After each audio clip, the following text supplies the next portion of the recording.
Celestun is a biosphere reserve in Mexico, Yucatan. It's also the flamingo sanctuary.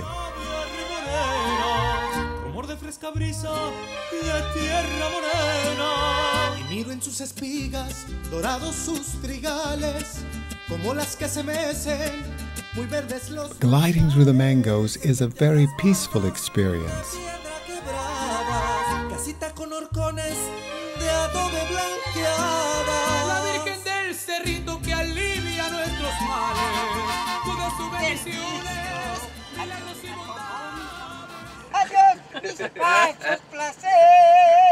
Fish, good fish. Sabroso. ¿Cómo lo quieres comer? Frito, en bacalao. Mira esta, una chulada.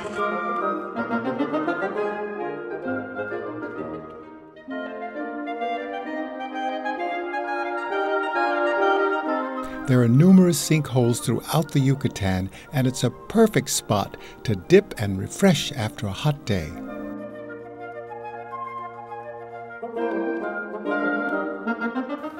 Welcome to the Yucatan. I'm Jon Haggins, and I'm here at this hacienda that dates back to the 17th century. There's so much history here, and you have archaeological sites that are so extraordinary, and there's great pink flamingos, the food, the people, the floral.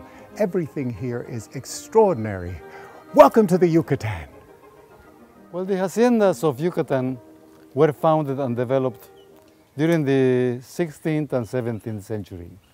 This was done as a result of the land distribution on the families of the Spanish conquerors. The haciendas at the very beginning became to be cattle haciendas, but in addition they grew corn, they grew tobacco, they grew cotton, they grew different types of fruits and vegetables, but they were not growing sisal in this early part of the history.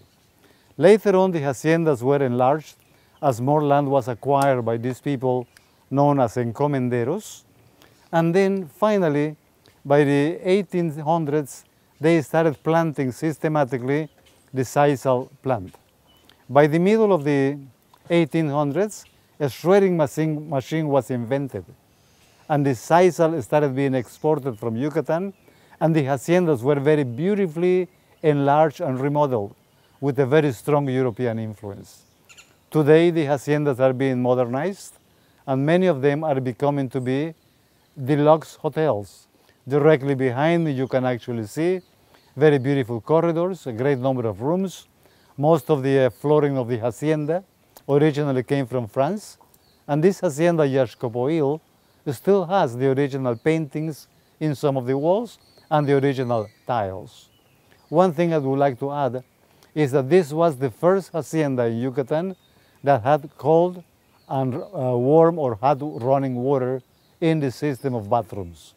They used the engines, they used the steaming, and they took advantage of that in order to provide the house with all the comfort of the epoch. The hacienda Yaxcopoil dates back to the 17th century. When I started working as a tour guide, this hacienda, this shredding machine was in operation. This is the place where the sisal plant was shredded to obtain the threads to make rope, sacks, and various different textile products.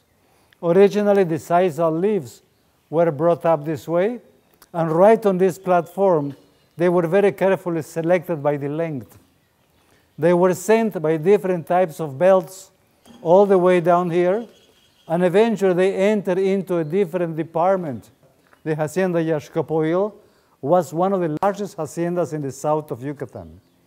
It had actually slightly over 12,000 acres. The Solis shredding machine, when being invented, it was originally moved by hand. Then later on, they adapted animal traction to it. Within a later time, they adapted a steam engine to it. Here is a very marvelous example of an early steam engine to move all the sisal production. You can see the gigantic wheels that had to be used. This was an adaptation from a very early locomotor machine. After that, the fiber was taken out from these fields. It was made into bales. of 190 kilos each one, and these bales were stored in the very beautiful houses. My name is Luis Gutierrez. I am the chef here at the Mayan Resort, and I will introduce you today to the Yucatan cuisine with two of our most famous and typical dishes from the Mayan cuisine. First of all, we're going to start with the queso relleno, which is Edam cheese filled with delicious beef, stuffed with raisins, garlic, onions, tomato, hard-boiled egg.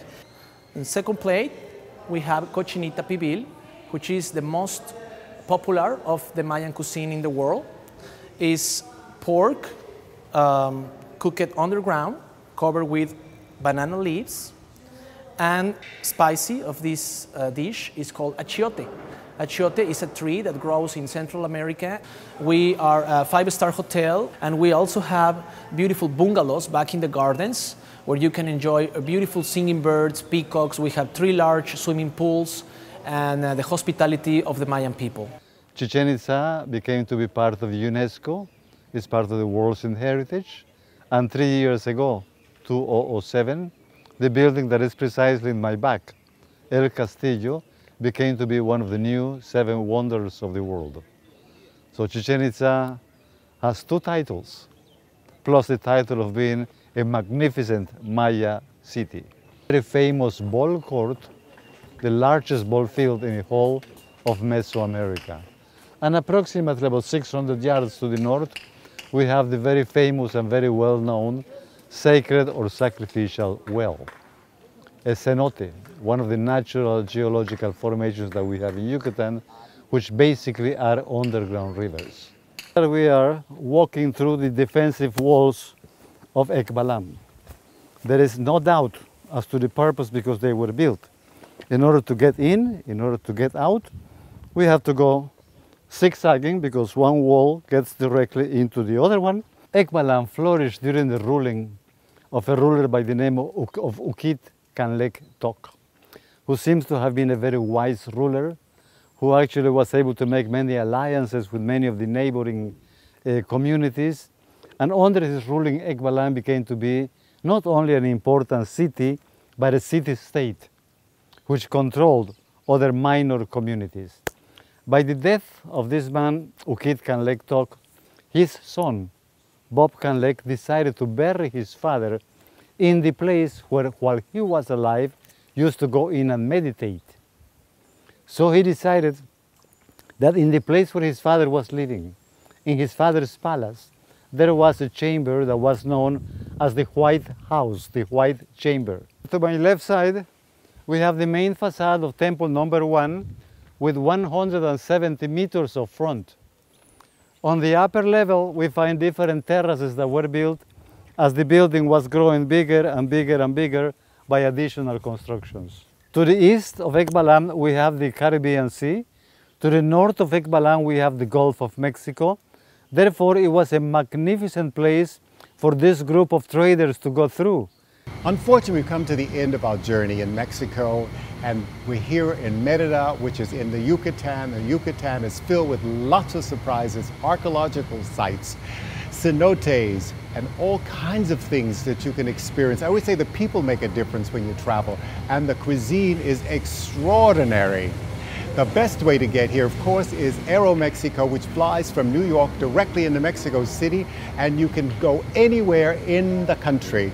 Until next week, I'm Jon Haggins, the GlobeTrotter. I hope to see you then. Remember, get up, get out, and travel!